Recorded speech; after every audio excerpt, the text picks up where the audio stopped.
Chosen one, block your focus on my voice right now. That feeling of being under investigation, that sense of looming judgment, the spiritual audit playing in the back of your mind. Silence it. I know the last 48 hours have felt like waiting for a verdict. The atmosphere around you isn't just quiet, it's heavy with the unspoken tension of a courtroom. Maybe you felt a cold dread at 4 o'clock in the morning this week, like a summons was about to be served. Or perhaps a sudden, unexplainable anxiety hit you yesterday afternoon, making you feel scrutinized, like every past mistake was being compiled against you. The enemy has been frantically compiling his case against you this week for one reason, and one reason only.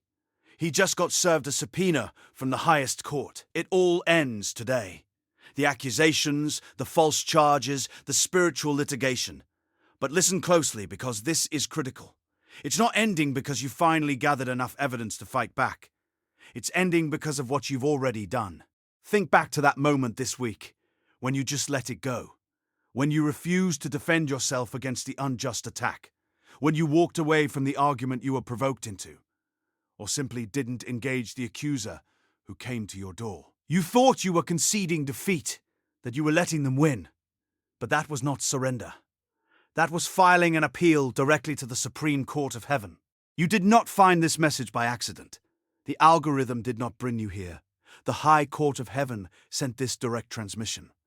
This is a divine writ, a legal notice that your case has been escalated and is now under federal investigation. Stay until the very last second of this message, because in the next few minutes, I'm going to reveal the exact moment the celestial feds got involved in your spiritual warfare. I'm going to present the evidence that just had the enemy's entire case thrown out of court. And at the end, I'll give you the judicial decree that seals your freedom and awards you back everything that was stolen under false pretense. Do not click away. Your destiny is literally on the docket right now.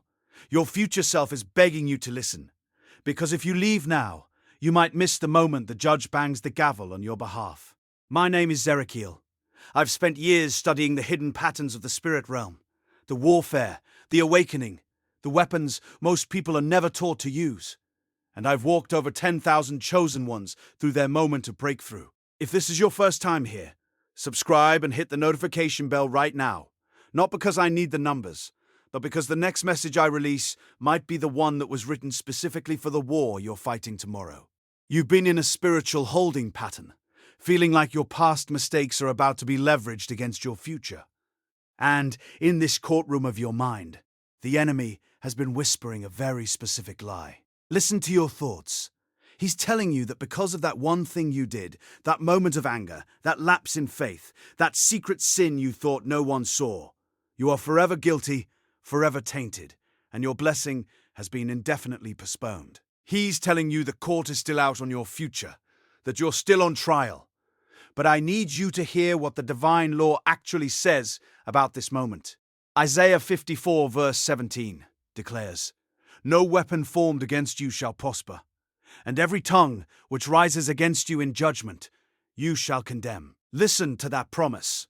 Every tongue that rises against you in judgment, you shall condemn. You don't have to defend yourself anymore. You don't have to argue your case. The feds, the divine enforcement, have taken over your case. They found the evidence of the enemy's coercion, his false witness, his conspiracy against your destiny. That feeling of being investigated, that weight of false accusation, it's not a sign of your guilt. It's the pressure of the gavel about to drop on the enemy's head. You're not being tried. You're being acquitted. Your case isn't being reviewed for punishment. It's being closed with a verdict of justice served. The feds didn't just get involved for observation. They got involved for immediate, overwhelming intervention. And the case isn't against you. The case is closed on them. Hit the like button if you feel this message arrived at the right time. Drop a comment below. What's one specific area of your life where you felt under accusation this week, where you now realize the feds just got involved on your behalf? But here's the unseen truth that keeps many from walking in this declared freedom, even when heaven has acquitted them. The enemy's greatest victory isn't in convincing God to condemn you. It's in convincing you to condemn yourself. He doesn't need to win in the high court. if he can keep you locked in the spiritual prison of your own mind, constantly replaying the prosecution's closing arguments, you become your own accuser, testifying against yourself with every regret, every what if, every remembered failure. Like the prophet Jonah, who knew God's mercy but still wrestled with his own judgment and self-pity in the belly of the whale. Many hear the divine verdict of freedom but refuse to believe it applies to them, because they're still auditing their own conscience, unable to forgive what God has already forgotten. That feeling of lingering guilt, that quiet whisper that says, "But you really messed up." That's the spirit of self-condemnation, attempting to overturn heaven's decree. It's the last remaining weapon in the enemy's arsenal, to make you doubt your own absolution, making you a prisoner to your past, even when the jailer has been dismissed. What you just heard wasn't entertainment. It was confirmation. And if you're ready to go deeper, the Chosen One's mantle will show you exactly why God separated you before birth, why the attacks came so early, and what He's unlocking in this season. Code by code, until you're walking the life He already wrote over you. The link is waiting in the first pinned comment, but not for long. This internal accuser isn't just a voice, it's a spiritual pattern of disbelief, a loyalty to the lie that your past defines your future more than heaven's decree. Think of Peter, after denying Christ 3 times. The crowing of the rooster wasn't just a sound, it was the echo of his internal condemnation, sealing his guilt in his own mind. He knew what he had done. He was the chief witness against himself. Yet what was Jesus' first act after resurrection towards Peter? Not condemnation, but a call to feed my sheep, a radical recommissioning. Your high court is doing the same. It's not just forgiving, it's recommissioning. To truly walk in this freedom, you must consciously break agreement with that accuser within. You cannot hold both heaven's verdict of justice served and your own internal verdict of guilty as charged in your spirit at the same time. This is the moment where you say, "My testimony will align with the Supreme Court, not my past mistakes." Just as Abraham had to choose to believe God's promise of a son, even when his body was as good as dead, you must choose to believe in your divine acquittal over the evidence your mind presents. It's an act of spiritual divorce from the lie. This brings us to a profound shift in spiritual posture. For too long, you've been in a defensive stance, mentally preparing arguments, rehearsing justifications, and constantly defending your character against unseen accusations. But a defense implies a legitimate charge, a standing case. The feds have thrown out the enemy's case. Therefore, your role shifts from defense to declaration. You are not to justify your past. You are to declare your future. Remember, Jesus before Pilate. His silence wasn't weakness. It was the ultimate refusal to dignify a false court, knowing his true verdict came from a higher authority.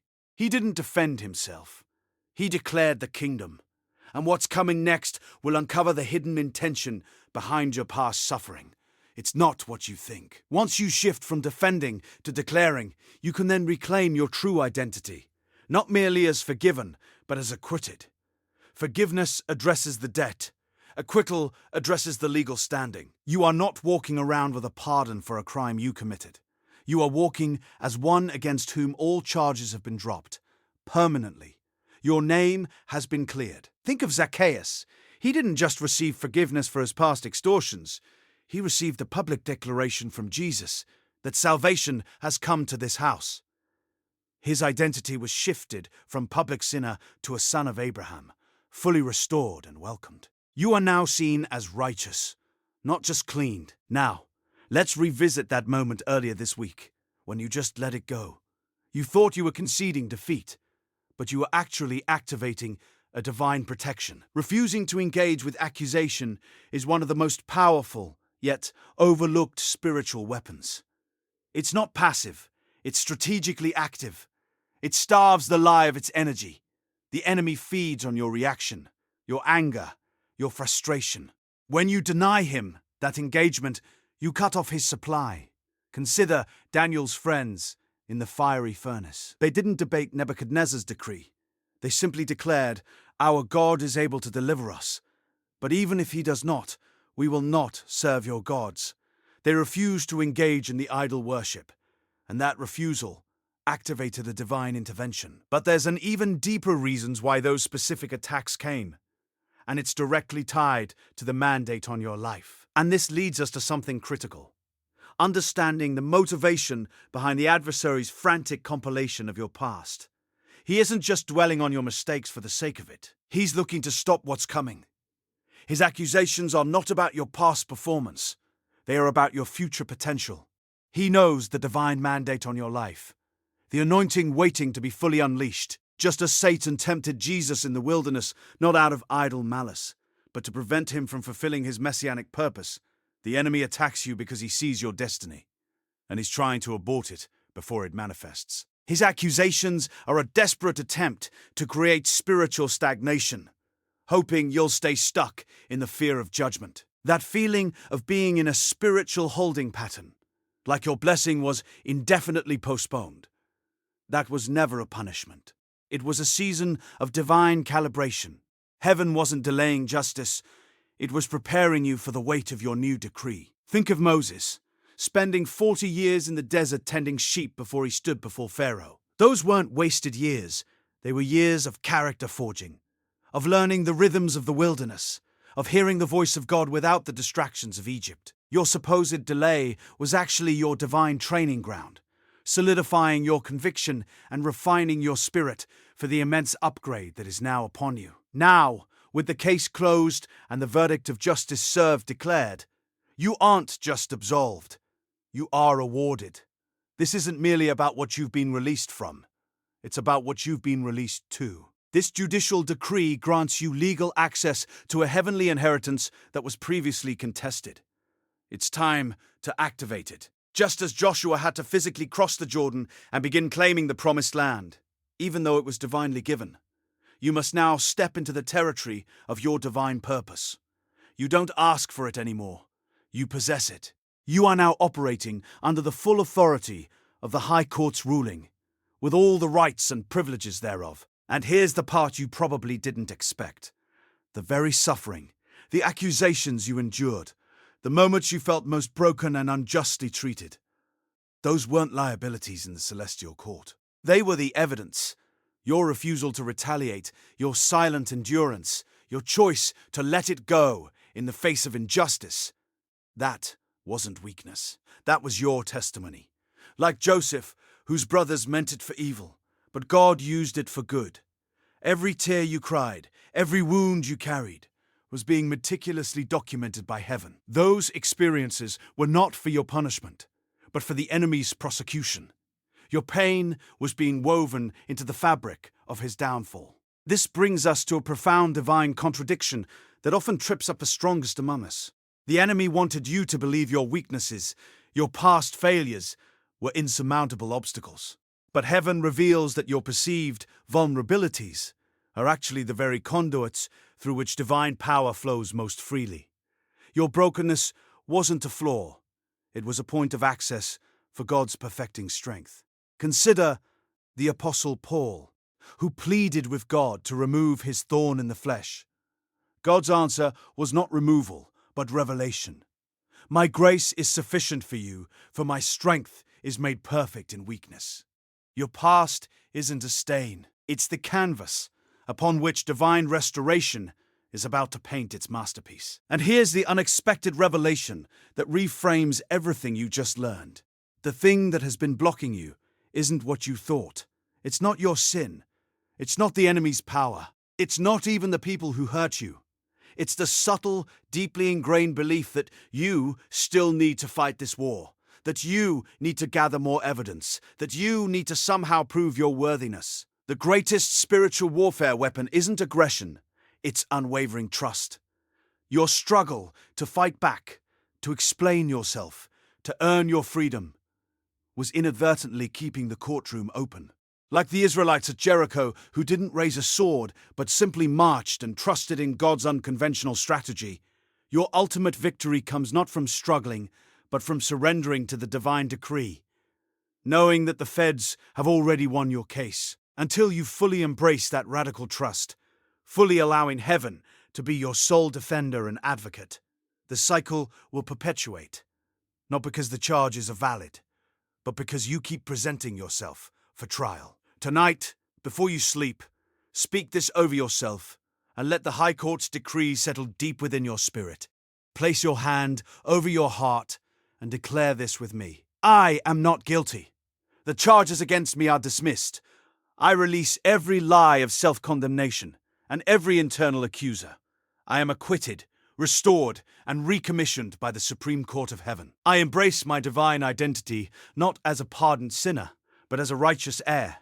I declare that my past pain is evidence of the enemy's defeat, and my perceived weakness is a channel for God's power. I choose radical trust, knowing my battle has already been won.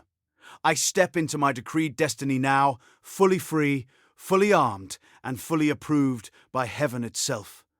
Justice is served, and I walk in its victory.